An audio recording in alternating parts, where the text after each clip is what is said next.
Hello and welcome to this week's episode of Conversations on Conversations, where each week we explore a topic to help us have more powerful conversations with ourselves and with each other. I'm your host, Sarah Noll Wilson, and joining me today is my good friend and colleague, Kai Gillespie, where we'll be talking about how can we think about developing ourselves differently. So let me tell you a little bit about Kai, and then we'll hop into it. So Kai Gillespie has been in learning and development at IMT Insurance for over 7 years and is in talent development field for over 13. She's originally from Washington, D.C. and found herself in Iowa after receiving a prestigious full tuition scholarship to Grinnell College. So needless to say, it was a bit of a culture shock for her to come here. Definitely. On many levels, I have no doubt. Kai later received her Master's of Science in Leadership Development for Drake University. These days, Kai is focused more on organizational development and culture. She is on a mission to make organizations people-focused. Kai likes to have long discussions on the nature of work, people feeling a sense of belonging, and the state of women in hip-hop. I love that. She is always up for a coffee date to discuss these topics and more. Welcome to the show, Kai. Yeah, thank you for having me. I'm very serious about the state of women in hip hop, by the way. That's it's a true thing for me. So like when you say the state of women, what are we talking about? Like the lack of respect, the lack of representation? What is that for you? It is both. It's almost like weighing it, right? Because women are dominating in hip hop. Yeah. Right? There's like hundreds of women in hip hop leading the best artist list, leading like the most popular, the hottest songs. And yet there's still a little bit of that lack of respect. Yeah. Even that's changing. Yeah. And it's just like, no one cares what the dudes are doing. Right. They're kind of whack, right? But like it's the women in hip hop, there's just like a chef's kiss and the plentifulness of it all. Yeah. I just love it. And for so long, right? Like, I feel like women were just like so objectified, and it's fun to see them like reclaim their power and like, you know, and just like own it and bring totally different types of sounds, right? Yes. And beats to it. Experiences and perspectives. They're not just the add-on, right? It's not like Cash Money has only Nicki, there can only be Nicki Minaj, or Terra Squad, has only one. Like there's room for more, and you don't have to be the add-on to the dude rap group. You can be your own individual. And so I love it right now. I love it. Interesting place to be. Okay, so what else would you like us to know about you, Kai? Okay. I'm all about state representation because I'm from Washington, D.C. And so that's also something I'm very passionate about. And I don't know. I just feel like I just hang out in West Des Moines and I just go about life nodding my head, just like, yeah, this is cool. That is so like painfully accurate, not about you, but many of us, I think like, here we are. Here, and this is another day. Like, this is cool. Folks, we're coming at you at the end of the day, at the end of September. It's, been a trying day for Kai. It's been a long day for me. And so this will either could get a little sassy. It could get saucy. It could get incoherent potentially. But it'll be a good time. Kai and I first connected. Did we first meet at Drake, or was it through talent development? Was that where we first connected? Talent development. I think I saw you. Oh, I saw you facilitate for the first time to a large audience. You were doing Kiss the Lizard. Oh, that's right. You were in the first session. Yeah. I've seen the beginning. Such Shooting a baby. Star. 2010. Yeah. Association of Talent. Holy shnikes. We have video footage of that. I need to go back and look at baby Kai and baby Sarah. I was real awkward. So was I. Don't want to see that. No, I don't. I was like, God, way to go, Sarah, for being confident enough to have Nick record it. Now I look back at him like, no, I don't know what I was doing. It's fine. I feel like there's a great amount of people who will think that way about social media. Yeah, right. But what, and obviously our paths continue to cross from Drake University, and most notably, in the last couple of years, we've gotten a chance to collaborate and create some cool programs. And the goal of today isn't necessarily to talk explicitly about that, unless we want to get into that. But more, the work we did together was really driven by your passion of how do we think differently about how we develop people. And so what I want to start with is take us on that journey for you. What brought you into the world of learning and development from an adult perspective? And how did that shift as you evolved from, right, like a fairly typical trainer, right? A corporate trainer to the deeper work you're doing now? Yeah. So I feel like I fell into talent development training like a lot of people. You just kind of like fall into it, like you trip. And then all of a sudden it's like, I guess. Like, oh, I'm training now. Yeah, like I guess. And I think when you end up tripping and falling into a career, you go by the book of what's possible.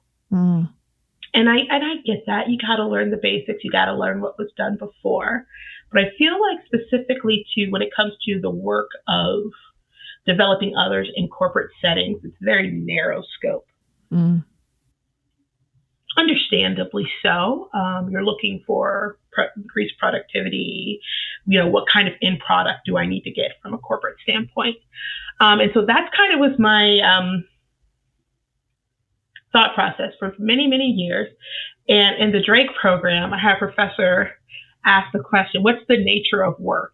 And she like that question alone just broke my entire life. What's the nature of work? I didn't know. Is it transactional? Does it have to be transactional? Could you do something because you liked it and you didn't get paid? And is that work? Is it to put food on the table? Is it something that you're passionate about? I know lots of people who aren't passionate about the work that they do, but they go every day. Is that work? And so that kind of just like broke my brain a little bit in a delightful way. Yeah. And started to have me rethink what work could be. And so once you start to think about this concept we have, that we engage in an activity, a job, work, for the amount of time we do in our life, you start to question everything about it. Yeah. So applying that to what I used to do, train people, onboarding training, Excel training, anything, how to communicate appropriately or effectively or write good emails. Quote unquote appropriately by a white corporate standard. Yeah. Whose standards. Yeah. And you start to just question everything about what could be, what is and what could be. And at about this time, when I started to get really curious about the nature of work and the nature of development, I found myself with a boss who was receptive to it, right? So it's one thing to have a quiet interest that doesn't have an environment for which it can start to take full shape and get fed and get opportunities to kind of experiment with it. But I just found myself in an environment that became possible. And that specific environment was our company deciding no longer to do performance reviews and decided, so they checked performance reviews, which is pretty radical for an insurance company. Right. Pretty staid Midwestern insurance company. And they decided as a company that they wanted employees to own their development. And that's like, okay. So you don't want employees to wait to be told what to do, wait to be told what success looked like for them, wait to be told what the next step on their ladder was. You wanted employees to have enough self-efficacy and enough direction internally, innately, to be able to say for themselves. And I loved it. I just I love the idea then. That was over 5 years ago. And I love it just as much now. But I realize how uncomfortable that is for people because that's not part of the social contract of work. Right. It's not the rules. It's not the rule Not book. the rule. Yeah. You and I had lots of conversations around that. And even just exploring, I'm thinking back to some of the questions of just, what would transformative development look like? What would it look like to support the team members? What does it look like for the leaders? And embarking on a really meaningful, powerful development approach of a very focused on the person. And so I'm curious to hear from you. That was something that I know in our early conversations you were so passionate about, is how do we even just help people think about their own learning and evolution as a person, not a worker, differently. And what, from your experience, your perspective of the work you've been doing over the last 5 years, what do you feel like is so important about that? I'll leave it at that. I won't even give context. I know why I think that's important, but why do you feel like that's so important for us to reframe this idea and conversation of development? I think it's important because it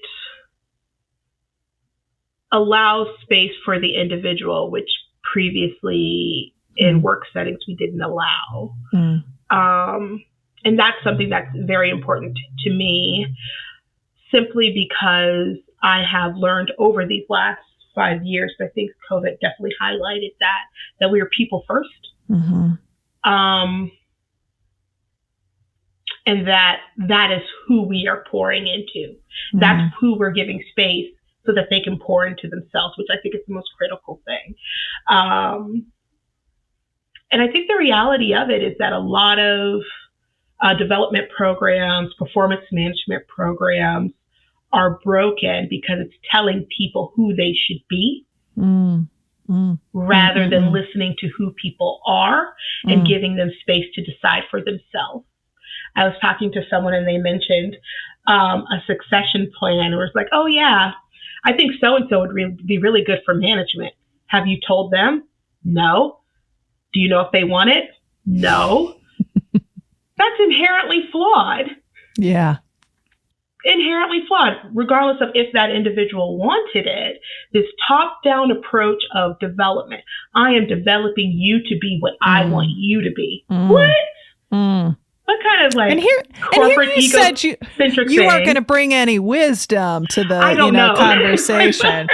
I mean, but that point of reflection of how often is it we're trying to develop you, we're trying to tell you who to be instead of to leaning into who you are is so powerful. And gosh, it's so interesting. What you don't know is I just got done with a conversation with an incredible woman, Natalie Norfus, and we were talking about something similar. Like, people might not want what you want.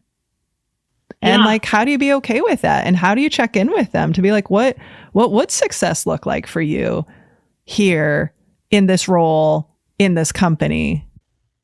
I also think we have to be careful when we say people may not want what you want, because it's not even that. We are products of our, Western capitalist society. Everyone wants to be a manager. Sure, because that's what we've told people success looks like. So a million people will say, I'll take a spot in middle management and spend the next 25 years of my life with my bonuses and my days off. Sure, because I'm told that's what success looks like. Yeah. If we scrape away societal expectations of who we are supposed to be, is that truly what you want? Or is that what you're told success looks like? Is that what spoon-fed you since you were a baby on what you should want? Or if we dig deeper, is there something, a little nugget of truth about who you are that is based on your values? What's most important to you? What shapes you? That truly lights up your life. And it has nothing regarding being a middle manager, managing others, managing teams in that way. And what happens if we pour into that little nugget of who we are at the end of the day, at our very core being, before we've had roles assigned to us?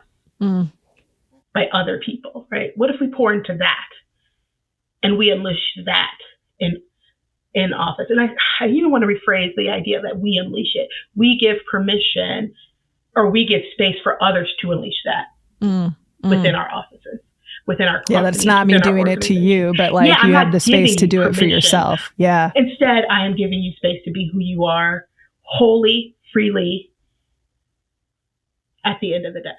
Mm-hmm. I think that's more powerful. And I think you'll end up with a more engaged workforce, people who are passionate about the work they do because their work is centered not in societal expectations, not in what your idea of what they should be doing, but instead of what truly feels good to them as their most innate self. Yeah. Yeah. It's I thought that was coming up for me as you were talking in the language you were using. I don't think a single 8-year-old when they're in second grade and was asked, what do you want to do when you grow up, is like, I want to manage a contracting team.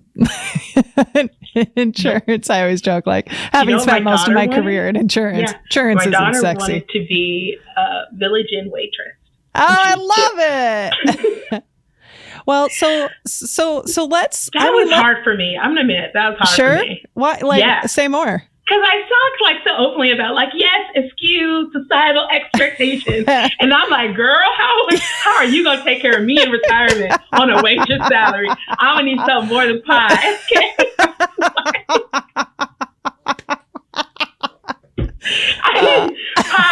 Free pie on Wednesdays is not going to do it. Yeah, like there's only so much like peanut butter, chocolate, you need to silk own the pie. place at least, franchise something. And so I think it speaks to something of how we are so a part of this society, even though we recognize the places where our society may not work for humans. Yeah. Like we're still a part of it. And she said that, I'm like, girl, I need more than pie. Your college fund for it. That's the engine. Well, and like it's a loop. We're raised into the system. We contribute to the system. We perpetuate the system. Some of us, right, more than others. And okay, so let's actually talk more explicitly about some of the work you've been doing. We can talk about the work you and I did together because it was really anchored in this idea of how do we help people get clear about what's important to them and also think about what's actually the impact you want to make. What is the work you want to do, and not by role, but by impact. And so talk to us about, what has that looked like? What are some of the things you're experimenting with to do differently to help people think differently about development? And so what are you trying? And what are some of the results that you're getting from what you're trying? Yeah, I think the start of it is being honest about our organization. So we are not a terribly big company. And you're not small. You got 400 employees right now. 400, yeah. Okay. And we're a fairly flat organization. We don't have a lot of leadership positions that come up each year. And so the idea of our employees, they were chasing leadership roles. I just need to get into leadership somewhere, regardless of if that was a good fit for them or not, right? Because that's the idea of success. Well, what happens to engagement if the thing that they thought they wanted is hard to come by? They could be great employees, right? Amazing individual contributors, right? Do we want them to leave to chase that?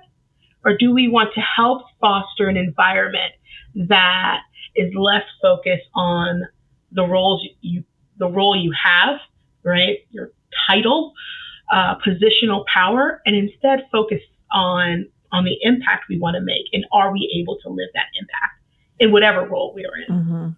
And so that was kind of, if we're thinking organizational development, that was kind of strategic on our plan to make that pivot, because we knew that along with dealing with a mass exodus of baby boomers, we would then have Gen Xers and millennials leaving because they felt like they didn't have the space to achieve what they wanted to. Yeah. And we'd had some experience with that in the past. So we really like the idea of, instead of focusing on roles, to instead focus on impact, and the idea that you can be a leader, you can have your impact no matter what you do. So what that looks like in practice is a couple of different things. We have a program called Developing Differently, and it's not, at first I wanted it to be, at its very inception, I wanted it to be like a development plan. You lead with a development plan, right? That was my idea. And I brought that to you, and I was like, I need your help. Mm-hmm. And then in talking through it, we kind of talked through, is it that they need to leave with a development plan, or we would like them to leave knowing how to develop themselves? Yeah. Right? Like, so is a piece of paper, is that good? Mm-hmm. Like, this is what I'm going to do. I'm going to do this in the first 2 months, and then I'm going to do this, and then I'm going to do that. Or is it more advantageous, is it better for the employee, if we're truly people focused? Would it be more beneficial to learn how to develop yourself, no matter where you are, no matter if it's personal or professional? And those are skills you can take anywhere with you, be it for where you are right now. If you end up in a different season of life later on, those are skills you have in your back pocket. And so that's kind of the way we decided to go, because it felt like the greatest gift we could give to our team members. Yeah. It felt like the greatest gift I could give to others. Yeah. And I think that was partially because it's the greatest gift I needed at that time too. I do remember, I mean, you were in, I won't necessarily share like things, but like that you were in an evolution too. I went through the mud. Yeah. Both personally and professionally. Yeah. Yeah. And one of the concepts that you brought to the table as we were pulling together and building on a program. So just so folks who are listening, so what this looks like, or what it looked like and how it's evolved, was a really small cohort of no more than 15 folks who submitted applications to be part of it. Ultimately, the goal was to just include anyone who wanted to be there and wanted to do the work. And instead of it being a traditional training, it was more of a group coaching experience through different things of how do you actually build self-awareness? How do you get clear about what's important to you? How do you pay attention to the gap between how you're showing up? How do you ask for feedback? What does that look like?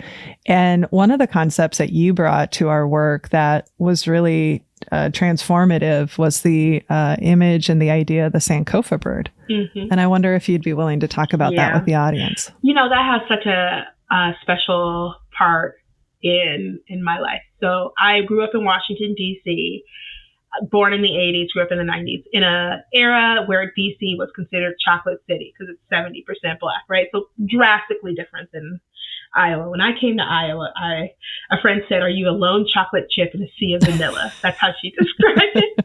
You're like, yep. Yep. A little bit of caramel, chocolate chip. Yeah, totally. And so Sankofa was a term that I grew up hearing from my mother and from people around my mother.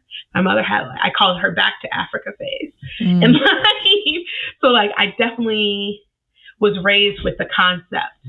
And when I brought it to you, that was the first time I bridged my Black American self with my corporate America self. It was like the first time I saw a coming together of two things that I thought had to be separate for success in corporate America.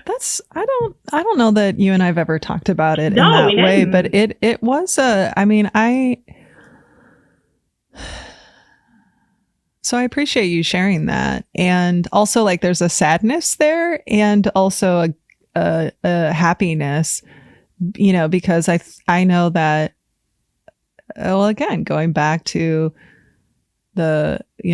not, what do I want to say? Like both when you start something new, you feel like you have to like follow the rule book, but also, right, like moving as a Black woman in a very predominantly white or like white world, right? There's rules that are bestowed upon you, or, right, you feel, I mean, there was multiple layers of, in our work, that one of the things that was really profound for me was starting to see the glimmers of like Kai, like the real Kai come out, not the Kai that, you felt you had to be. And I think that is such the gift that you've given other people.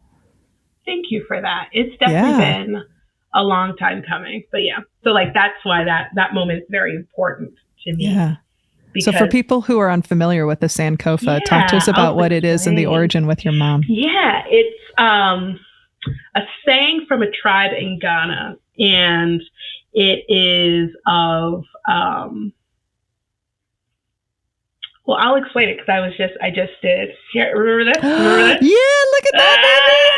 Well, okay, so for people who are listening to the audio, we'll describe it. You're going to have to go on YouTube right around 27 minutes, 30 seconds, so you can see Kai hold up she's holding up a poster with the image of the Sankofa along with everyone's individual symbols of their impact. And I want to make a bigger one for each cohort to add. I love it. It just impacts so much. Anyway, I love that. This is an image of a Sankofa bird. And as you can see, it's a bird facing forward with a seed on its back.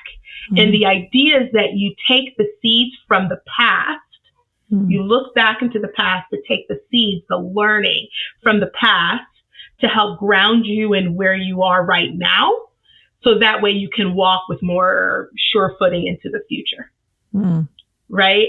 And so it's kind of funny thinking about what bringing that into corporate America has felt like for me, because it definitely was me pulling from my childhood, my, learning, my Afrocentric mother, especially while mourning her death, and pulling that and grounding me in my today, and having it decide, how do I want to do Kai in corporate America going forward? So that's Sankofa in a nutshell. Looking back to understand where you are now, so you can walk with more sure footing into the future. You know what was so great? What was so powerful about the co-creation is how do we pull from different cultural values to shape, right? And that became the symbol of the group and how do we help people practice that, and how do we help them see what it looks like or the value of it to experience it. I remember when we first started working together, I don't remember if it was the first session or the second conversation. So for context, we had like we had 6 virtual sessions, and then there was conversations that happened in between. And again, it was much more of a group coaching facilitated reflection instead of, we're going to teach you these facts. And I remember, like, I could see the evolution of you becoming more comfortable. And there was times where, like, I'm just gonna let Kai run the show. Like, she's just like, we're in the church of Kai right now. Like, she is, and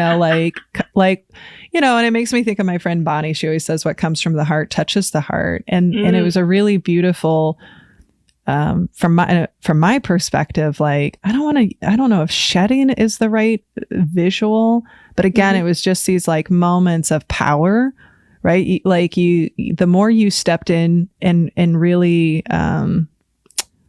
the more you stepped into you and brought that to the table, you were even more powerful for the group to do the same. And there were some really provocative and profound shifts for folks, without necessarily sharing explicit details, but, on a high level, without sharing identities and things like that. What were some of the shifts? And you've since gone on to do more of this work, but you've also expanded the work and the work that you're doing with Jill Mata from a diversity, equity, and inclusion perspective. Yeah. So what are some of the shifts you've seen in folks who have been more intentional about walking this path of thinking about development differently? Well, one of the things you warned me is like, Kai, people are going to quit, right? Yeah. Yeah, just to FYI, folks. I'm like, how the hell am I supposed to sell this to my boss? He's like people might quit because we're connecting them to what's important, but we want that because we don't want them to stay. And they realize insurance ain't it. Yeah. And it did happen. We had people who left, and that was the best send off ever. Yeah. Because I felt like they were leaving to explore who they are and not just on to the next thing. Yeah. I think we've had a couple of people, and I've talked with them since, gain greater foundation in who they are, and that meant saying no to something. So if you're part of association and one of our cohort members dropped out of your association, I'm sorry, they're just gained some clarity on what they're saying no to, and it was your volunteer position, or your whatever. But gaining that clarity means that they're now more focused, and they have been more focused on going after the things that truly make a difference for them. And so with that, there has been, I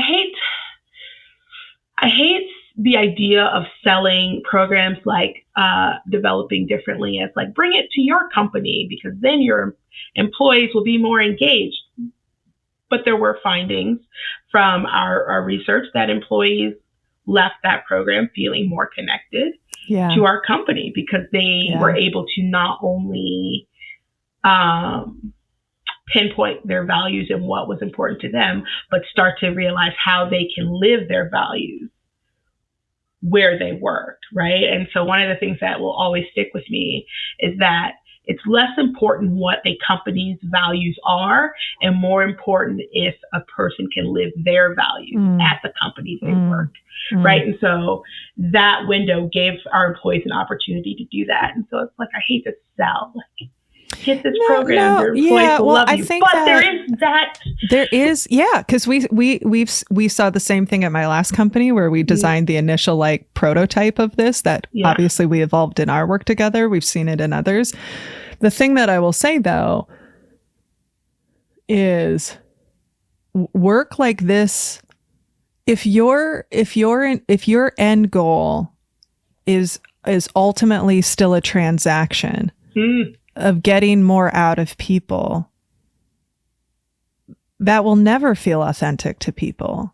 But if the goal, if the foundation is, I want to pour into you, I want to help you be your best you, and that comes from a really authentic place, and we know a side effect of that is, right, because we've invested the time to really pour into people in a meaningful way, more than just a 2-hour lunch and learn or something like that, that there can be a ripple effect of engagement. The other thing that I want to say is, and one of the things we're intentional about is making sure that there's somebody internally who not only will co-facilitate this kind of work because it does show a commitment from the company, but also it has to be facilitated by somebody who's trying to live and breathe the work as well. So part of why people felt even more connected to your company was because of you. Thank you for saying that. I do want to gently push against something you said. Yeah, please. Like this idea of pouring into people just kind of doesn't fit well with me because it feels like if we think about how as a society we've traditionally thought of teaching people or learning people, we open their brains and pour things into it. Sure. And now they're better. And it's just like, I think what made what we co-created different is because we weren't trying to stuff their brains with stuff. They already knew what was important to them. It was there the entire time. Yeah. What sometimes I feel gets in the way is societal expectations, not having time to explore the self, not having time to self-reflect. And so it's not pouring into others, but giving people space and time to connect with self.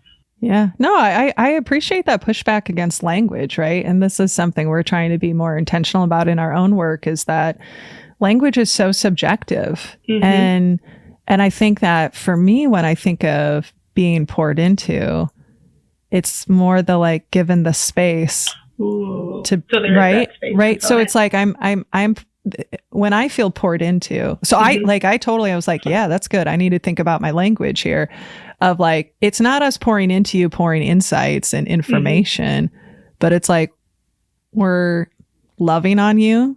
We're nurturing you. We're creating the safe space. And so like when I think of like, oh, I feel really poured into, it's because like, oh, you saw something in me that I maybe didn't see myself. And so, but I also love that you pushed against the language. So just to clarify, but and like it's a great conversation too. I mean, multiple things I love about this. I love that you pushed back against it because, we don't in the Midwest often like disagree enough. I mean, yeah, and I know you're not like native Midwesterner, but you're in the Midwest culture. I've been here long enough. You've been long here, so I really appreciate that. And I think it's such a good, your clarification of it is also really important, that when you think about creating the space for people to develop differently, again, going back to that, one of those very first things you said, it's not developing you how I think you should develop. We just finished a cohort yesterday, and there was one person, she came into it so stressed, weighed down. And her impact statement, I'm going to share it, was to be the ringleader of my circus. She said this weeks ago, or technically months ago, like 4 months ago. We go through this entire thing. One of the things she said she was going to let go was worrying about everyone else and what they're doing. And if the work doesn't get done, I need to pour into me. I need to take care of myself. And I was like, I think you knew that months ago. Yeah. You didn't say, my impact is to be the ringleader of IMT circus, circus, them over there, my department. It was yours. Yeah. Your circus. Right. And so you spoke to yourself when you created what your impact was. And now it's connecting in your actions what you know to be true for you. That, that's so beautiful. And the thing that's coming up for me is we don't take the space. We don't feel like we have the space. We might not know, because this was something you and I talked about, is some of it is just, do I have the time? Do I feel like I can take the time? And some of it's also, and do I know how to approach it? And do I know how to make it even more effective or more powerful? And that's, one of the gifts of giving people the space and time to just think about them as a person. Like you said, it's already in there. I worked with a coach once. I mean, this was from a communication messaging, but same thing. She was like, it's like, if you say, something and it feels really obvious, like for us, it was, I think we're all about curiosity. I was like, but that just feels too obvious. She was like, but it's not, because it's been like, it should feel obvious because it's been in your operating system for so long. You're just giving a name to it. And I think the same thing is true. It's like that wisdom and insight was in her and so many others. Is just not maybe feeling like the power of giving a name to it, and also the time to reflect on it and to have people reflect back. That's so powerful, because again, and I know we have a lot of global friends, so we're speaking from a Western American culture. Hustle is still the order of the day, right? It's starting to change. You see more people prioritizing rest and their boundaries and all of that. And so there's so much power in just slowing down enough. Like developing doesn't have to be doing more. Be doing less. Cutting out the things that don't matter. But you have to be aware of what matters to know what doesn't. And sometimes that's hard for people. What do you feel like, as you've been on this journey for the last 5 years, both working with, people, whether they're in a worker position or in a managerial position, what are some of the traps that would be important for people to maybe be aware of that could get in the way? You know, for somebody who's listening going, oh, that sounds really interesting. I want to bring this to my organization, or maybe even personally thinking like, I think I need more of this in my life, of like, I think I need to rethink my development. What are some of the just like things to be aware of? When engaging in this kind of work, it is easy to get sucked into what was, or what we thought was true, or what we even think is capable. And one of the things that you and I kind of like asked of each other is to not call it a training. Yeah. Yeah. Right? Because it has certain connotations, and it leads our mind during down the normal talent development. We need a training outline. We need this. We need that kind of model. And where's the PowerPoint? Right? The idea of a training presupposes certain ideas in people's mind. And so we called it for the longest time a learning experience. Yeah. As a company, we're still just like, we still wrestle with that. Like, it's a learning experience. It's a learning experience. Just, I call it experiences. Growth opportunities or learning. So trying to put preconceived notions of what could be, because oftentimes, even unintentionally, it leads your mind to answer certain questions. So one of the things that throws people off, Jomada also loves it because she hates it. Hates, PowerPoints, but it's that we don't have any PowerPoints. Yeah. Because yet again, it is tantamount that we show people that we are the experts in our stories. Yeah. We don't need exhibit A through Z to show people. We are the work. But if I had called it a training from the beginning, I probably would have been like, well, we need a little something, a little title flag or something. When we think about doing, like, if we want people to think differently, then we need to create the space that feels a little different too, right? So that's true. That's part of it. And, whether that's when I first started running the betas of it, it was like, we're all just going to sit in a circle with chairs, and people are like, what the hell is this? Why are we walking into chairs? But I want to go back, because I think it's a really beautiful place for us to wind down our conversation on. It's like that quote from you of, we are the work. The PowerPoint isn't. It's like, it's us. And that's such a beautiful reminder. Kai, you're such a treat. What is a conversation you've had with yourself or someone else that was transformative for you? So I alluded to the fact that I was having like a really hard time at the same time I was working on this. Yeah. And facilitating or leading the discussions. And I also started therapy at the same time. And hot damn, I took my childhood traumas right into the office. We all do. I feel like we don't talk about that enough. No. We all carry our baggage. When we're having a hard time with others, or not even just hard time with others, just work in general, the office, organizations, man, we need to look to our childhood self, because 8-year-old Kai was just walking up in that office every single day. Yeah, it's 10-year-old Sarah. Yeah, right? We just bring our whole, when we say we bring our whole self, it's not our like 36-year-old self. Yeah, it's all of us. It's every version of ourselves. It's her with the Jell-O too. Yeah. Like, she coming in with me. And so in order to show up